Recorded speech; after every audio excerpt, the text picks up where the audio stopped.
Minister, shim ni review meeting dan angkat ang mga but Commissioner Secretary untuk DHS bagi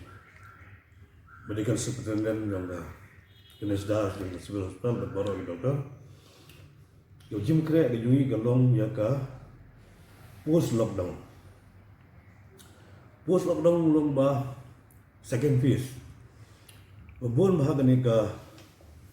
movement yung student di bawah betul-betul di badon shabar dalam Meghalaya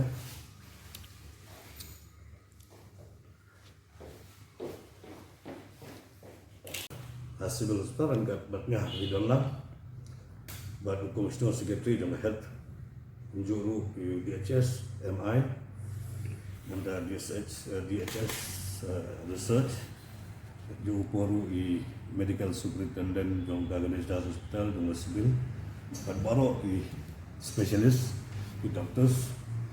kita sengaja dalam shim yang review kita berdaga post lockdown yang second phase kepemanging 11 kreat lupa bah agar nunggu kepor bagal Wanphai kini ki nong Meghalaya kejungi kiba standard mentag bah sakut and not checking not is borok away state not is borok away but kunjuru haga in India borok away tila laki Wanphai kitu baru kumnu mangi kum ka health department ila pun kre laga bantaga second phase kita galong bangilabiang lem yaki quarantine center ngelabiang lem yaki jaga ajing semal ngelabiang lem yaki kinu institution nadagiwan nang mendaga post lockdown adin yung ning lockdown period ikat kum gajikan yung chief minister ong kumba don isu gidan kumba kalay ajar mut ki student di balaban Wanphai nung por amne gusuk ba ala ban penbiang paro aki quarantine center ti yang itu kebamdan kedua-kedua symptoms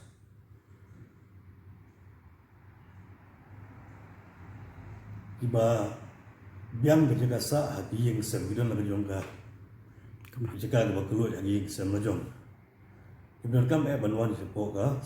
quarantine center jongga sorkar ila bensa yang lajong lu ada kemudian kedua-kedua symptoms tangi gitu kibamdan space aye kemudian kejaga kebuat nama dah sikam larga bra biasa don geu nyomot pragot aye tekum kata hi ka sorkar ga berhala dan bersorkar dan penbiang yang jaga sa yang itu baru imam dan kita kebiang bersa hati yang sem dan mendakan eka quarantine period tekumba ke yang jong sorkar ila requisition na bun ba ki guest houses ki hotel yang ada ki building jong sorkar dan benda ban non ready dan benda ni ke post lockdown tu di kat bagi dangwan kat badang ini pat tip kan nungut naki kiban da bebiang mensa gi misam bat kan nungut naki kiban kan mensa agi quarantine center i haman ke district ni dan quarantine center baru district kan wetri district kat Saudi quarantine center di bon kat Saudi dulu kamang kamla ban exactly if you got ban gasni ngidang requisition dia ki guest houses ki building ban ya ki hotels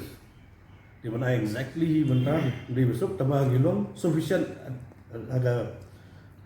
at present gilong sufficient baik dan benda ban bergerak dalam daga post lockdown tapi ban gasni dang le man kasih kita lek ban requisition bun ba ki guest houses bagi hotels ban pengelai ki setiki corona center bat bun lagi bagi bu asas standby kum sora kan no teli ai cara sora ban benda kan no teli ga details ga padio lamdan banga bayani rapid directly with na administration mau kelek ini administration ini bun ha gedang la ya registration Kita lah lihat direct baik na po ka administration department. Kita di intip kan no kita register kan no kita kuat bantuan no apa kan no dan sa kita tinggal numpal lah dan patai na kalian juga.